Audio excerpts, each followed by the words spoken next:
Hello students, this is your physics teacher Sandeep Kumar again in front of you, and today we are going to discuss about chapter number 5 laws of motion 11 physics, lecture number 2. Today we can discuss about units of force. Beta, there are two types of units of force.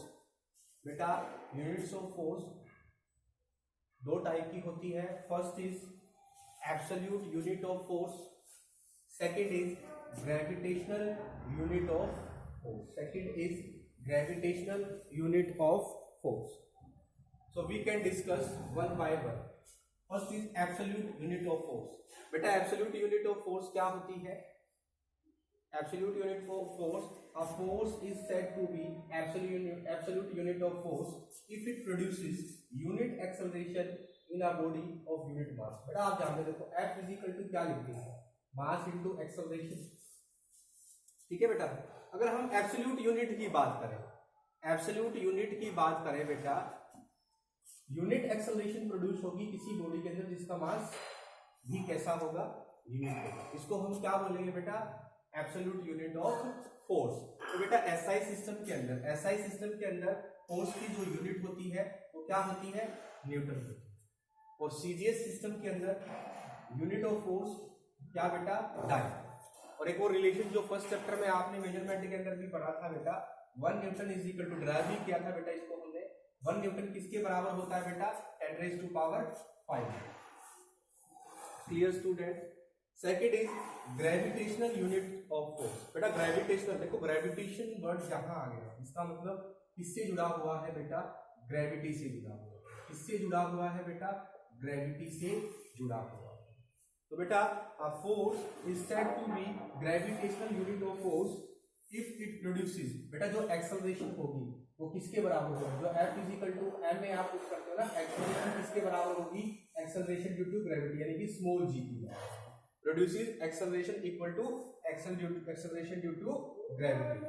ठीक है बेटा. In a body of unit mass, कैसा बेटा? unit. Clear student? तो CGS system के लिए, in CGS system gravitational unit of force क्या होती है? Gram weight. ये तो ग्राम वेट लिखेंगे बेटा. ठीक है, ग्राम वेट या फिर ग्राम फोर्स. एसआई सिस्टम की अगर बात करें बेटा, ग्रेविटेशनल यूनिट ऑफ फोर्स क्या होती है? किलोग्राम वेट या फिर किलोग्राम फोर्स. किलोग्राम वेट या kilogram force.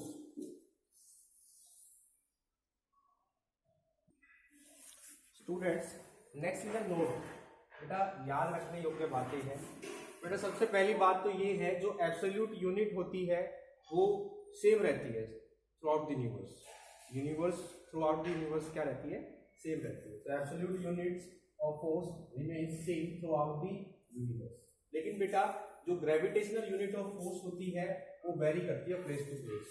Gravitational unit of force vary from place to place because it depends upon small g, means acceleration due to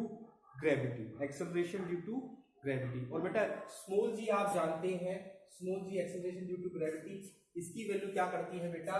different places पे different होती है. Different places पे क्या होती है? डिफरेंट होती है. ठीक है, इसीलिए ग्रेविटेशनल यूनिट ऑफ फोर्स क्या करती है? प्लेस टू प्लेस वेरी करती है. अब बेटा नेक्स्ट है some applications of Newton second law of motion. Newton second law of motion की कुछ एप्लीकेशंस है बेटा. ठीक है, जो हमने कल ड्राइव किया था F इक्वल टू m में बेटा. ये देखना बेटा, एक्सेलरेशन क्या होता है? v minus u by t. तो यहां से बेटा हम क्या कह सकते हैं? F is inversely proportional to t. t बेटा यहाँ क्या है? टाइम. अभी बताता हूँ. देखो बेटा फर्स्ट जो एप्लीकेशन दे रखी है, a cricketer player louvers his head while catching a ball. तो क्रिकेटर बेटा जो बॉल को कैच करता है, पहले अपने हाथ, जब बॉल आने को होती है तो अपने हाथों को नीचे करता है. तो ऐसा क्यों करता है? क्यों बेटा? क्योंकि टाइम बढ़ जाता है. Because time is inversely proportional to force. तो फोर्स का इम्पैक्ट, फोर्स का प्रभाव कम हो जाता है. सेकंड देखना बेटा, vehicles are fitted with shockers. जो बेटा जितने भी व्हीकल है, जैसे बाइक है बाइसिकल है। इसके अंदर बेटा देखा हो आपने सोकर्स होते हैं, वो सोकर्स क्या कर देते हैं बेटा, टाइम पीरियड को बढ़ा देते हैं, फोर्स को कम कर देते हैं, फोर्स को कम कर देते हैं, जिससे आपको इंजरीज होने के चांसेस क्या हो जाते हैं, कम हो जाते हैं। नेक्स्ट बेटा, a person falling on cemented floor gets injured but person falling on a heap of sand is not injured. बेटा ये कहता है अगर एक व्यक्ति है जो सीमेंटेड फ्लोर पे गिर जाता है तो उसको इंजरीज यानी कि चोट लग जाती है, लेकिन अगर वही सैंड के ढेर पे, ठीक है, मिट्टी के ढेर पे गिरता है तो उसको चोट नहीं लगती है। बेटा वहां भी सेम लॉजिक है, क्या बेटा, वहां टाइम पीरियड बढ़ जाता है, किसके केस में, सैंड के केस में। सैंड के केस में टाइम पीरियड बढ़ जाता है तो फोर्स कम हो जाता है, तो फोर्स कम हो जाता है तो इंजरी के चांसेस क्या हो जाते हैं बेटा, कम हो जाते हैं। लेकिन सीमेंटेड फ्लोर जो है बेटा हमारे पास, वहां टाइम की वैल्यू कम हो जाती है तो फोर्स बढ़ जाता है, तो इंजरीज होने के चांसेस भी क्या है बेटा, बढ़ जाते हैं। Clear students?